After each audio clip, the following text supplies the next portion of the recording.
Close your eyes and imagine this moment. You're 65 years old. Decades of work are behind you, over 40 years of showing up, earning, paying taxes, supporting a family, and doing everything you were told would lead to a secure future.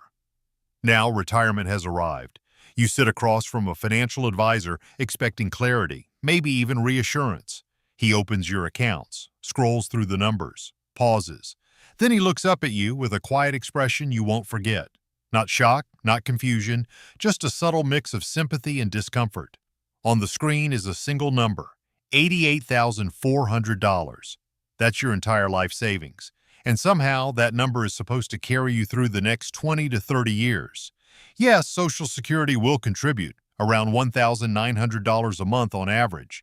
But even when combined with your savings, out your total monthly income lands at roughly $2,200. That's your entire budget. Everything, housing, food, healthcare, transportation, must fit inside that number.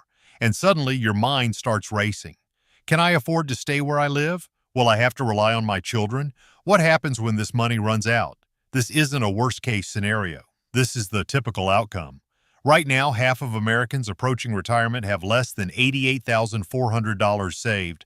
A significant number have nothing at all. In this video, you're going to see exactly how much the average person retires with, why the situation is worse than most people realize, and what separates those who retire comfortably from those who face constant financial pressure. Some of this will be difficult to hear. Oh, but ignoring reality is what creates this outcome in the first place. Let's start with the numbers most institutions don't emphasize. Every 3 years, the Federal Reserve conducts the Survey of Consumer Finances, the most detailed snapshot of household wealth in the United States. And the latest data reveals something alarming. For individuals between ages 55 and 64, the final stretch before retirement, the median savings sits around $134,000. That means half of them have less, often far less. Once people enter retirement between ages 65 and 74, that number drops even further, to about $88,400. Why? Because early retirement is when savings begin to shrink, while Social Security and pensions take over as primary income sources. But even these figures don't tell the full story, because averages can be misleading. While the average retirement savings might appear closer to $400,000, that number is heavily skewed by a small percentage of extremely wealthy households. The median, $88,000, tells the real story. Most people have very little. A few people have a lot, and the gap between them is massive. In fact, the bottom 50% of households nearing retirement don't just have low savings.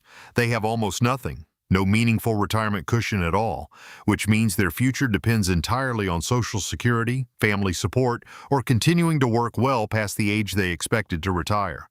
Now let's translate these statistics into real life. If someone retires with $88,400 and follows the widely accepted 4% withdrawal rule, they can safely withdraw about $3,536 per year. That's just under $300 per month. So add Social Security, around $1,900, and total monthly income reaches approximately $2,195. That's about $26,000 per year to cover everything. For context, the federal poverty line for a single individual is around $15,000 annually. So technically, this person isn't classified as poor, but they're not far from it. One unexpected expense, a medical bill, a home repair, can immediately push them into crisis. This is not the retirement most people imagined, but it is the reality most people face, and what makes this even more concerning is who these numbers represent. This is the current generation of retirees.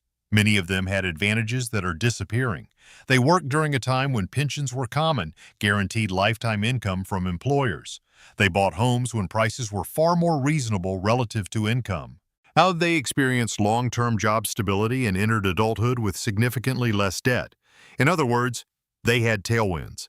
And even with those advantages, this is where the median outcome landed. The generation following them is facing the opposite.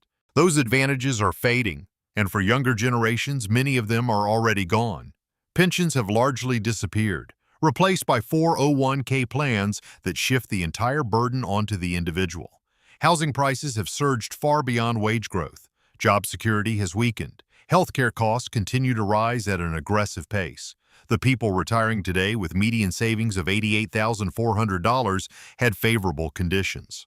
Those coming next are facing resistance at every step. Unless behavior changes significantly, this situation doesn't stabilize. It gets worse. So where does it actually break down? Because if you can identify where things fail, you can identify where they can be fixed. The first breakdown is simple. Most people never truly begin. Time is the most powerful force in building wealth. And yet, it's the one most consistently wasted. Someone investing $300 per month starting at 25 will outperform someone investing $600 per month starting at 45. Not because they invested more, but because they gave their money more time. 40 years of compounding versus 20 years of catching up, and that difference is almost impossible to overcome. Still, most people delay. Their 20s get consumed by lifestyle setup, debt, and a lack of financial direction, and each year that passes quietly reduces their future potential, because the earliest years are the most valuable. A person who invests $200 per month from age 22 to 30 and then stops can still end up with more at retirement than someone who starts at 40 and contributes the same amount for 25 years.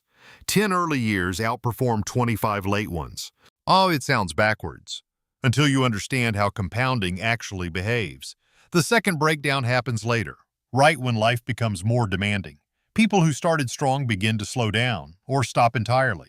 Income increases, but so do expenses. Homes are purchased, families grow, spending expands to match earnings, and retirement contributions quietly disappear. What was meant to be temporary often stretches into years. By the time contributions resume, a decade of growth has already been lost, and recovering from that loss becomes extremely difficult. The third breakdown is more subtle, but just as damaging. Accessing retirement money too early. When switching jobs, many people cash out their accounts instead of transferring them. The immediate payout feels useful, but the long-term damage goes unnoticed. A 28-year-old withdrawing $15,000 might walk away with around $10,000 after penalties and taxes. But what they're really giving up is what that money could have become. Left invested at 8% over several decades, that same $15,000 could grow into more than $250,000. One decision, a $250,000 impact. And it's not rare. Roughly 40% of workers cash out their retirement accounts when changing jobs. That single habit erases massive amounts of future wealth. The fourth breakdown is built on a dangerous assumption. I'll catch up later. On paper, it sounds reasonable. In reality, it rarely works. To reach $500,000 by age 65, someone starting at 25 might only need to save around $285 per month. But if that same person waits until 45, that number jumps to around $1,200 per month, 4 times higher. At a stage in life when expenses are already at their peak. For most people, increasing savings at that level simply isn't realistic. By then, financial patterns are already locked in, and the idea of catching up collapses under pressure. The fifth breakdown comes from how money is invested. Even among those who do save, many make costly decisions. Some leave their contributions sitting in low-yield options like money market funds, earning 2 to 3% per year. Over decades, that difference compounds into something enormous. At $400 per month for 35 years, a 3% return produces roughly $295,000. At 8%, that same effort grows to around $870,000. A difference of $575,000. No change in income, no change in contribution, only a difference in strategy. One retires with security, the other falls short. Same effort. Completely different outcome. So what creates the gap? Why do some people retire comfortably, while others end up with $88,400? It starts with one critical behavior: automation. The difference doesn't come from luck, it comes from systems. People who retire comfortably don't rely on discipline alone. They rely on automation. Before their lifestyle expands, they lock in a habit. Money leaves their paycheck automatically and flows straight into long-term investments. They never have to decide whether to save. It's already done. And because of that, their lifestyle grows around what's left, not the other way around. But for those who retire with $88,400, the pattern looks very different. Saving is manual, optional, something they plan to do when there's enough left over. But there's almost never enough left over because saving requires a decision. And decisions repeated over years are easy to delay. So intention never becomes action. The second major difference is how much gets saved. And those who reach financial stability consistently set aside 15 to 20% of their income. Those who fall short often remain closer to 5% or less. At first, the gap doesn't feel dramatic, but over decades, it becomes massive. The difference between those two paths isn't small. It's the difference between a few $100,000 and financial independence. The third difference is how the money is handled once it's invested. Successful retirees stay consistent. They keep their portfolios aligned with long-term growth. They don't panic during downturns. They don't chase trends. They stay diversified, and they stay patient. On the other side, poor outcomes are often tied to repeated mistakes. Selling when markets fall, holding too much cash, betting heavily on individual stocks that don't perform. The result isn't just lower returns, it's lost opportunity, because behavior determines outcomes just as much as contribution. The fourth difference shows up later, through debt. Those who retire comfortably enter that phase with minimal obligations, maybe a mortgage, but little else. But those retiring with limited savings often carry financial weight with them. Car payments, credit cards, loans tied to their homes, and every one of those payments pulls from a fixed income that has no room for error. The fifth difference is preparation for healthcare, because in retirement this becomes one of the largest expenses. Those who prepare early build reserves. They understand the system. They plan ahead, but without preparation, the numbers become overwhelming. A typical couple retiring today can expect to spend around $315,000 on healthcare over time. Now compare that to someone with under $100,000 in total savings. The math doesn't work. It collapses quickly. So what does this actually look like in real life? Consider this scenario. A retired worker at 66 years old. Total savings, $92,000. Monthly Social Security, $1,847. That's it. From savings, about $300 per month can be withdrawn safely, bringing total monthly income to $2,147. Now look at where that money goes. Rent, $875. Medical coverage, $285. Food, $180. Utilities and phone, $210. Car payment, $125. Transportation costs, $95. Medication, $187. Everything else, about $190. Total, $2,147, exactly matched. No margin, no flexibility. Every dollar is assigned before it even arrives. Which means any disruption, no matter how small, creates immediate pressure. A repair bill, a broken appliance, an unexpected expense. Each one forces a trade-off, sometimes between essential needs. This isn't extreme poverty, but it's constant instability, a life where financial decisions never stop, where every day requires adjustment. And this is the average outcome. What makes it more difficult to accept is how preventable it was, because small adjustments made early could have changed everything. An extra $200 per month, consistently invested from age 30 to 65, could have grown into roughly $350,000 instead of $92,000. That difference alone could have transformed the entire retirement experience. But the knowledge wasn't there. The urgency wasn't felt. The future seemed distant. And the present always took priority. So nothing changed, and over time, that inaction compounded. Here's the key insight. This gap isn't created by income. It's created by behavior. Repeated, consistent, long-term behavior. Take two individuals earning the same $55,000 per year. Same job, same environment, same opportunities. One saves 5% into a retirement account with a small employer match. Now extend that comparison. The second individual doesn't save 5%. He saves 15%. Same salary, same employer match, same starting point. Fast forward 35 years. At an 8% return, the first person ends up with roughly $470,000. The second, around $1,080,000. A difference of more than $600,000 created by a single decision repeated consistently. And here's what makes this even more striking. That extra 10% of income, it's about $460 per month, roughly $15 per day. That's it. The gap between financial security and financial stress is the cost of a simple daily expense. And that reframes everything. Because this gap isn't built on extreme sacrifice. It's built on small, almost invisible decisions, repeated daily. Compounded over decades, choosing to prepare instead of consume, to invest instead of spend, Now, a simple habit, like bringing your own meal instead of buying one, doesn't feel like a financial decision. But over time, it becomes exactly that. And if you're watching this and starting to recognize your own path in these numbers, there's something important to understand. This system works both ways. The same math that creates shortfalls can also create recovery. Starting with just $15 per day can begin shifting your trajectory immediately. Earlier is better, but later is still powerful. Even someone starting at 50 with no savings at all can build meaningful progress. At $500 per month, growing at 7%, that person could reach around $127,000 by age 65. That's already well above the median. And when combined with Social Security and possibly part-time income, it opens up options that wouldn't otherwise exist. So what should you actually do from here? It depends on where you are right now. If you're in your 20s or early 30s, you hold the most valuable asset in this entire equation. Time. Use it immediately.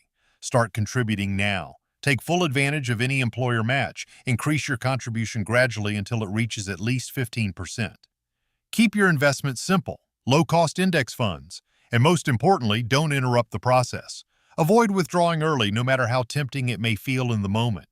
If you're in your late 30s or 40s and feel behind, the approach changes. You need intensity. Increase your savings rate as much as possible. Remove expenses that don't meaningfully improve your life. Once eligible, maximize catch-up contributions, and if you can, extend your working years. Now, because every additional year does two things, it increases your savings and reduces the time those savings need to last. If you're in your 50s with little set aside, the situation becomes more demanding, but not hopeless. Higher savings rates, 20 to 25%, may be necessary. Working longer becomes part of the plan. Housing decisions, like downsizing, become strategic, not optional. And delaying Social Security becomes critical. Each year you delay beyond full retirement age increases your benefit by roughly 8%, which can significantly improve long-term income. No matter where you stand, one principle remains constant.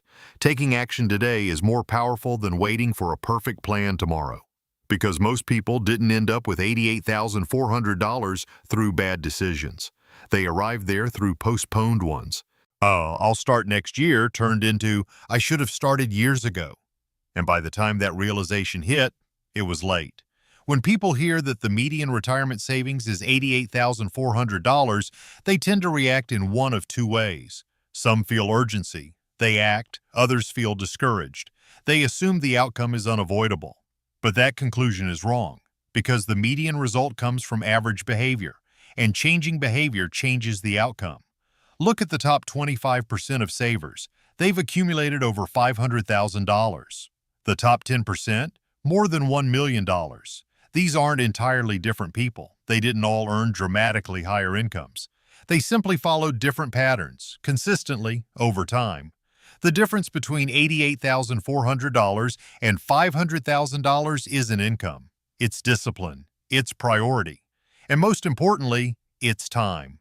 Hey, and if you're hearing this before retirement, all three are still within reach, which brings everything down to a single decision. Do you follow the default path, or do you deliberately step away from it? Because this decision isn't made once. It's made repeatedly, every day, in small moments that don't feel important at the time. A purchase instead of a deposit, an upgrade instead of maintenance, a pause instead of a contribution, cash sitting idle instead of being invested. Each one feels insignificant, but together they build your outcome. And over years, those small choices determine whether you end up with $88,400 or something far greater. No one plans to retire with $88,400. That outcome isn't chosen in a single moment. It's built slowly, through thousands of small decisions. Each one feels harmless, unreasonable, justified at the time. But over years, those decisions stack, and eventually they lead somewhere very specific. That's the part most people miss. Because the outcome doesn't come from one mistake, it comes from a pattern, and recognizing that pattern is where change begins. A secure retirement doesn't happen by accident. It requires intention. It requires choosing a different path than the majority, who unknowingly drift toward the same financial endpoint. And the earlier that shift happens, the more powerful it becomes. At 25, a simple adjustment in behavior can multiply your outcome several times over. At 40, the opportunity is still significant, doubling or even tripling what would otherwise happen. Even at 55, improvement is still possible. Not perfect, but meaningful, because direction still matters, and even late in the journey. There's only one real failure in this entire equation: seeing the reality, understanding the numbers, and still choosing not to act. Because now you know what's at stake. $88,400 isn't just a statistic, it's the price of following the default path. But it doesn't have to be your destination. From this point forward, every decision begins to shift the outcome. Not all at once, but steadily. What you choose tomorrow, and the day after, and the day after that, that's what determines where you end up. Not luck, not timing, but the pattern you decide to follow.